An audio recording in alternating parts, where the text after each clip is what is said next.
roteiro, eu quero marcar texto.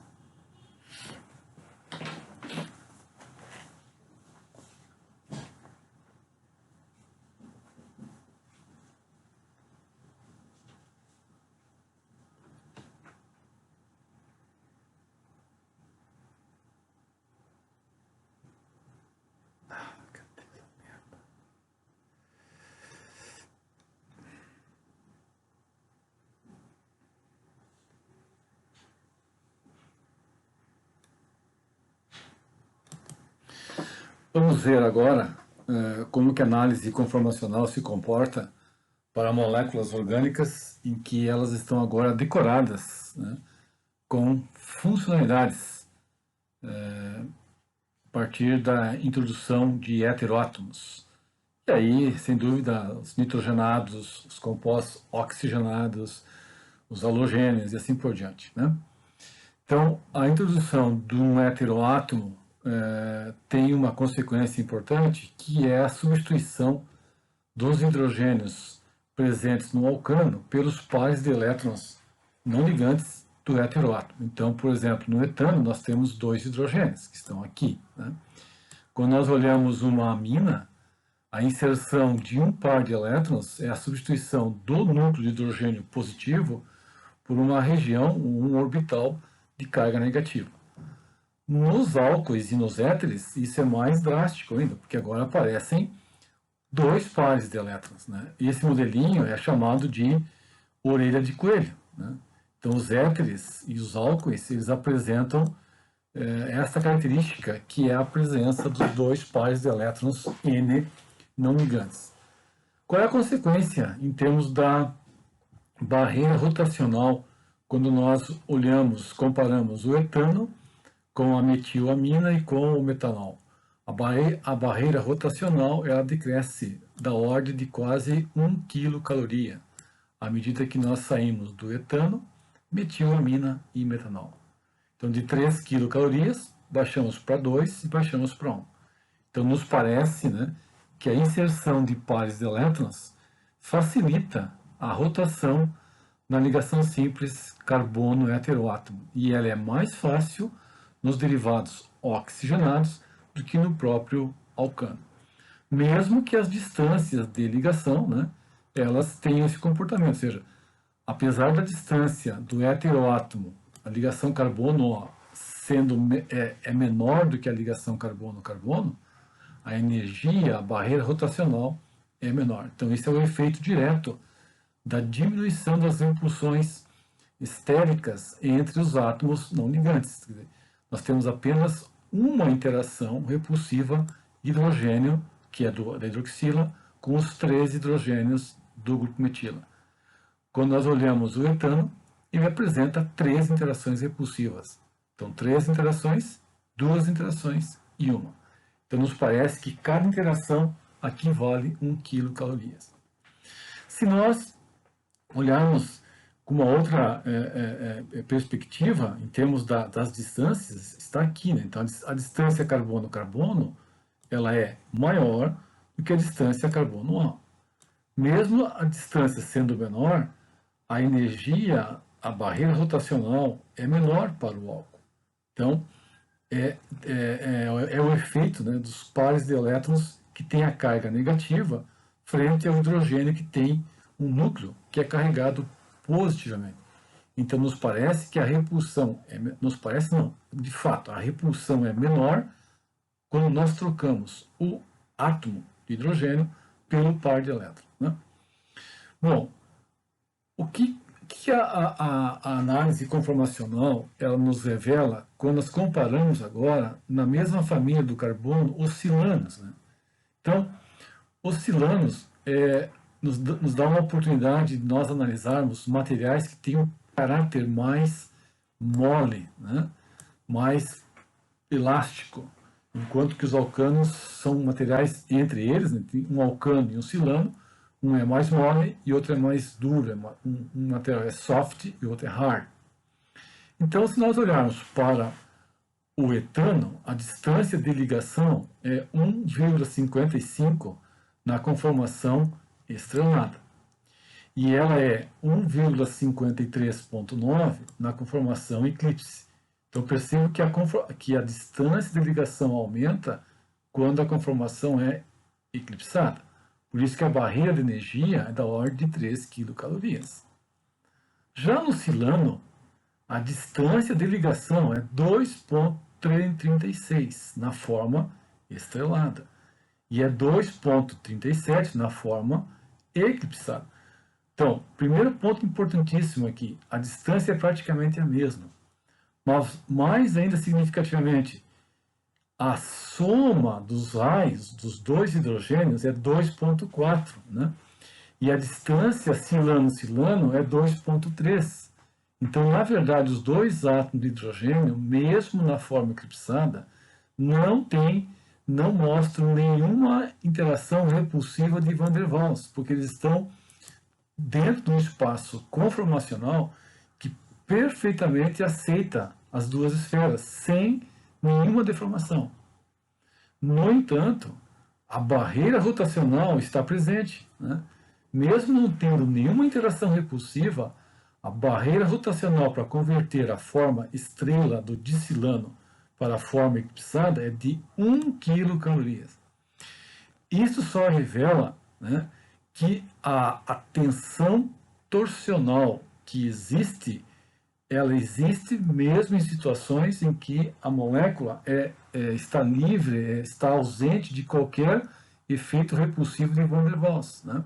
Então, essa barreira é uma manifestação pura da repulsão entre a ligação hidrogênio-silício e hidrogênio-silício no mesmo espaço. Então, os dois pares de elétrons que formam as duas ligações, ou os dois núcleos de hidrogênio, que são cargas positivas, esses dois pares de elétrons têm entre si uma repulsão.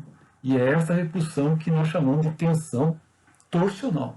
Então, ela existe, né? Mesmo num caso desse.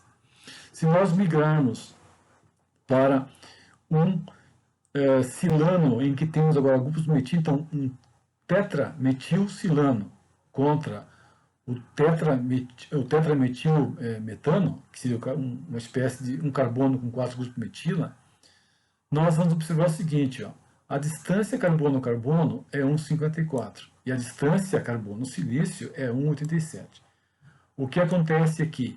A barreira rotacional cai em 3 quilocalorias, simplesmente por uma única razão, o incremento da distância da ligação. Quer dizer, as ligações mais longas. Se nós olharmos os aletos como exemplo agora para usar os dados da análise conformacional, então, por exemplo, os aletos de etila, fluoreto, cloreto, brometo e iodeto. As energias das barreiras rotacionais para os 4 compostos estão descritas aqui, né? 3,3, 3,7 para o cloro, 3,7 para o bromo e 3,2 para o iodo. Bom, o que nós poderíamos pensar? Na forma estrelada, né, na conformação anti, ou no arranjo que tem todos os átomos no ângulo diedro de 60 graus, as repulsões estéricas são as menores possíveis, a tensão torsional é a menor possível, e na forma eclipsada, isso não é possível. Ou seja, nós temos que ter uma repulsão agora entre os dois hidrogênios que estão aqui na direção axial, ou na vertical, desculpa, esses dois hidrogênios na diagonal, e particularmente o halogênio frente ao hidrogênio.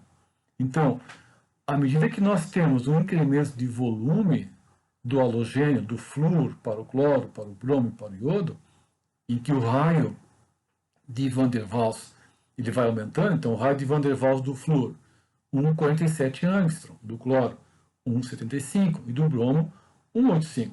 E para o iodo, que é o mais volumoso, 1,98 angstrom. Então, o que nós esperaríamos? Que o incremento no raio provocasse um incremento na energia da barreira, ou seja, seria mais difícil rotacionar um derivado iodado com iodeto do que o derivado com fluoreto. E a realidade nos mostra que não é bem assim, ó, é praticamente a mesma. Então, o que acontece aqui, né? é que à medida que nós descemos na tabela periódica do flúor para o iodo, o raio vai aumentando, é verdade. Mas, ao mesmo tempo, né, o número de níveis de cada um dos halogênios também vai aumentando. O flúor é nível 2, o cloro nível 3, o bromo nível 4 e o iodo nível 5. Isso significa que o iodo está mais afastado o volume, a esfera do iodo está mais distante da esfera do hidrogênio. E isso compensaria o incremento do raio. Então, a distância aumenta do halogênio ao carbono, e essa distância compensaria o aumento do raio. Por isso que as energias rotacionais elas são muito parecidas.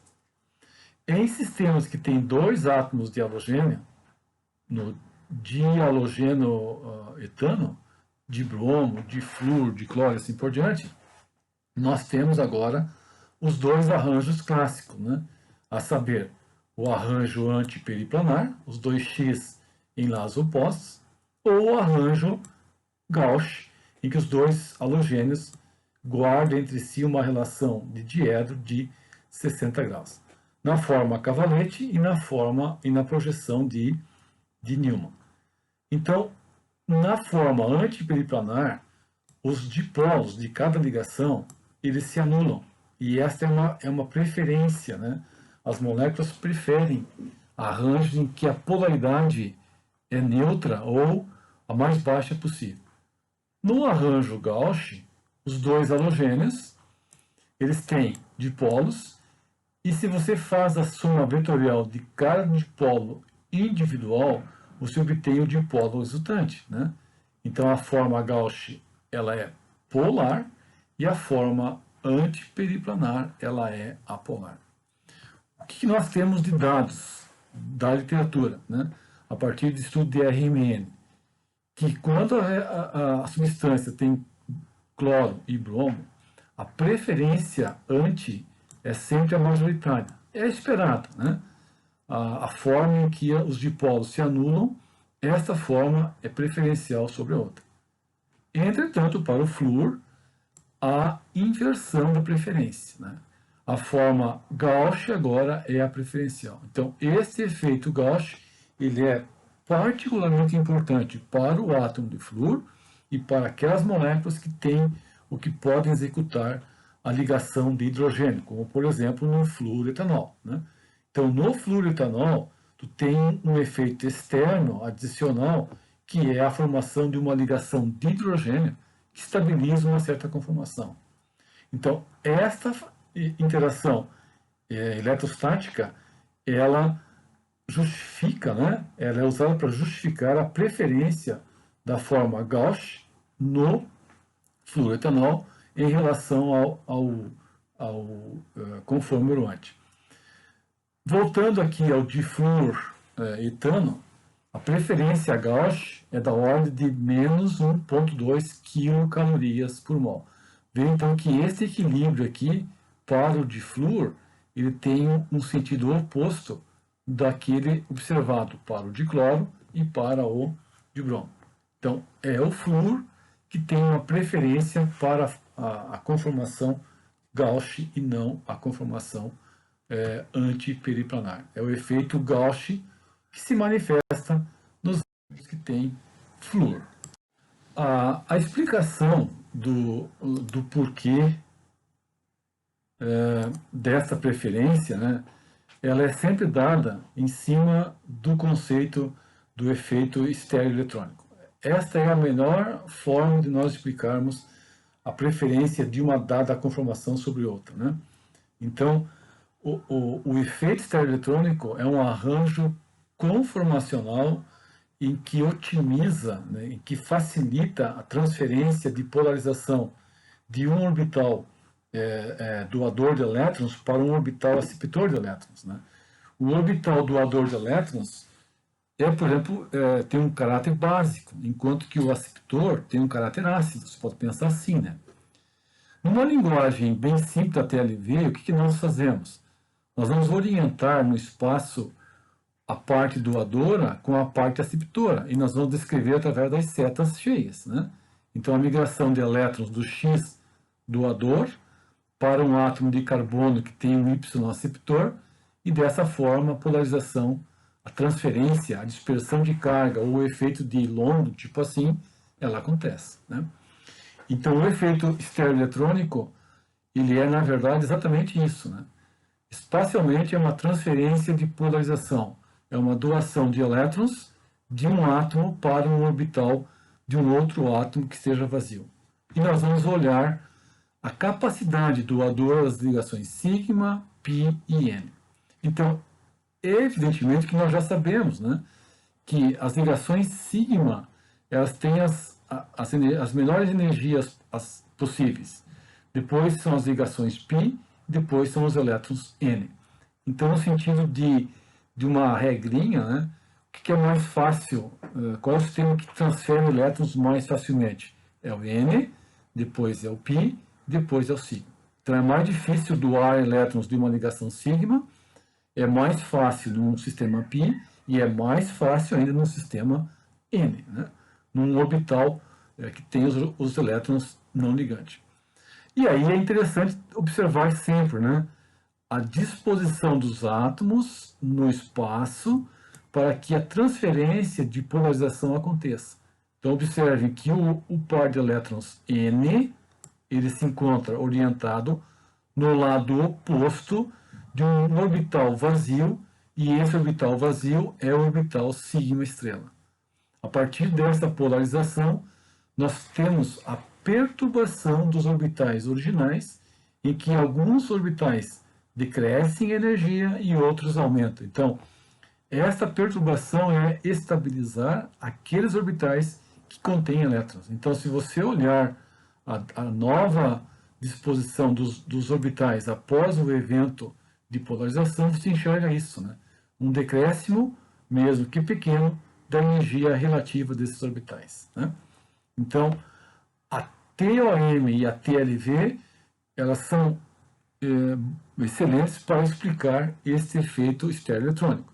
Só que a TOM é uma linguagem mais simples, TLV é uma linguagem mais simples, enquanto que a TOM é mais ajustada, porque ela usa a figura do orbital ligante e antiligante.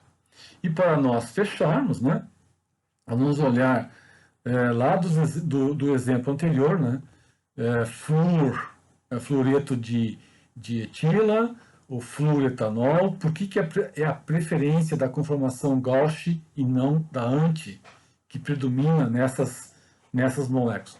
Então, a partir de cálculo semi-empírico, cálculo teórico, né, nós encontramos que a forma Gauss ela é 4,8 quilocalorias mais estável que a forma anti na molécula do fluorometanol, né? Então, o fluorometanol está desenhado aqui, né? Por que ela é a forma Gauss a mais estável? Porque na forma Gauss nós temos o par de elétrons está orientado ao hidrogênio, antiperiplanar, ou par de elétrons orientado ao átomo de flúor. E é exatamente essa disposição que nos interessa avaliar. É isso que importa, né? O orbital sigma estrela da ligação do flúor, ele está acessível a um orbital doador do átomo de oxigênio, que é o orbital N. Então, essa polarização estabiliza a molécula na conformação Gauss, mais do que na conformação anti. Então, o que é a anti? É essa aqui, ó. Então, agora nós temos uma estabilização do orbital sigma estrela, por exemplo, CH, com o sigma ligante CF.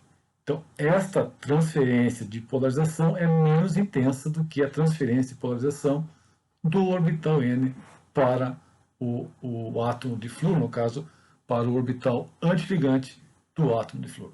E aí, a predominância do Gauss. A outra questão que pode ser usada é que, na forma Gauss, né, o flúor, o átomo de flúor, ele pode estabelecer com esse hidrogênio aqui a interação a ligação de hidrogênio, né? Então, nessa disposição, você pode prever que o dipolo positivo, o sigma, o delta mais, desculpa, da ligação CH, interage com o delta menos da ligação CF. Então, a ligação de hidrogênio se estabelece nessa forma, que é a forma Gauss. Ok? Então, nós ficamos nesse exemplo. Depois nós vamos discutir um pouquinho sobre siloxanos em termos de análise conformacional.